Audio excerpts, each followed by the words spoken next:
Most people do not know this, but by the time your creatinine levels are elevated on a blood test, the damage is already happening. There is no alarm bell, no stabbing pain, just a quiet buildup in your bloodstream of a waste product your kidneys were supposed to get rid of. It starts with something subtle. You are more tired than usual. You get dizzy standing up. Maybe your ankles look a little swollen. You shrug it off until your next doctor visit. They run labs, and then they ask you, have you ever had kidney problems before? Now your mind is racing, because you have never thought about your kidneys in your life. But here's the scary part. By the time you feel something is wrong, your kidney function may already be down by nearly half, and that is if you are lucky. So how does this happen? And more importantly, what can you actually do to stop it or reverse it? To answer that, you have to understand what creatinine really is, and why your kidneys are screaming for help. Creatinine is a chemical waste that comes from your muscles using energy. Every day, your body breaks down muscle tissue as part of normal life. Creatinine is the byproduct. Think of it like the smoke from a car engine, harmless unless it starts to back up. That is where your kidneys come in. They filter creatinine out of the blood and send it out through urine. When they are healthy, your creatinine levels stay stable, but when they are not, that waste starts to pile up.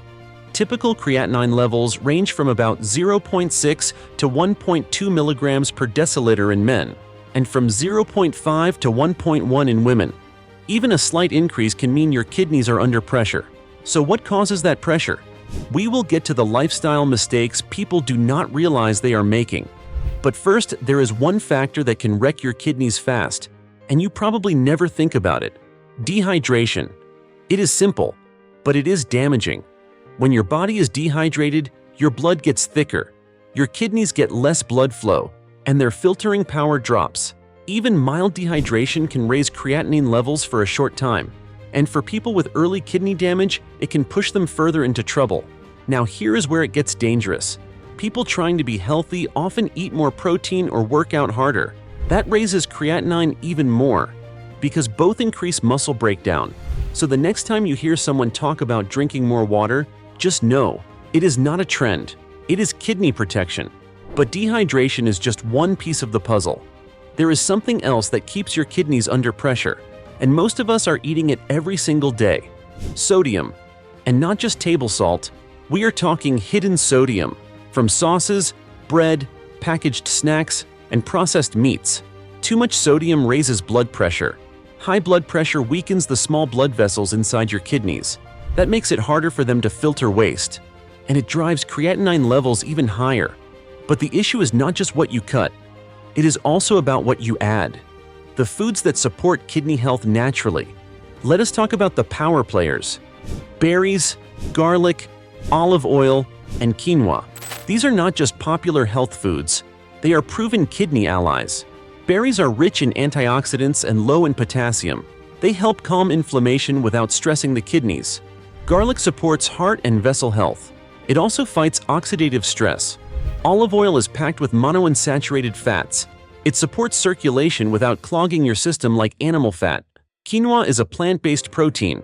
Unlike most grains, it is a complete protein, and it has lower phosphorus and potassium than brown rice or beans. But protein is where things can get tricky. Too much can stress your kidneys. Too little can shrink your muscle mass. That also raises creatinine. So what proteins get the job done without hurting your kidneys? Egg whites, Greek yogurt, fatty fish like salmon, lean skinless chicken, and low-sodium cottage cheese. These are low in phosphorus and low in sodium, but they are rich in essential amino acids. When your body loses muscle, it breaks itself down for fuel. That increases creatinine even more. So keeping your muscle strong without overloading your kidneys is key. But not all protein is safe. Red meat, cured meat, and many protein powders are loaded with phosphorus. Too much can overwhelm your kidneys fast. If you are trying to gain muscle or lose weight, be careful. Stress from food and supplements adds up fast. And now we come to one of the most overlooked sources of high creatinine. It is not food, and it is not dehydration. It is overtraining. Yes, exercise is good for your kidneys, but overdoing it backfires. Long-distance runs, intense daily lifting, or crash diets combined with hard workouts. These cause muscle breakdown, which dumps creatinine into your blood, and your kidneys cannot keep up. One hard workout might spike your creatinine for days, especially if you already have mild kidney issues and do not know it. The fix is simple: moderation, walking, cycling, swimming, strength training with breaks. Exercise is medicine, but the dose matters. And while we are talking about things that sneak up on your kidneys, we need to mention one more: phosphate additives. They are in deli meats, soft drinks, and even some packaged bread. Your body absorbs these artificial phosphates more quickly than natural ones. That puts extra load on your kidneys. Too much phosphate in your blood can pull calcium from your bones. It also increases your risk of heart issues and speeds up kidney decline. Here is the problem: labels do not always make it easy to see. Look for words like sodium phosphate, calcium phosphate, or phosphoric acid. Eating whole foods is your best protection. But food and hydration are not the only tools. There is one more option that has been used for centuries: herbs. No, they will not cure kidney disease, but some may offer gentle support. Chamomile tea, dandelion root tea, and astragalus root.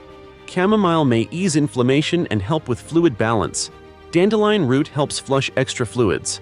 Astragalus has been studied for helping slow kidney decline in traditional settings.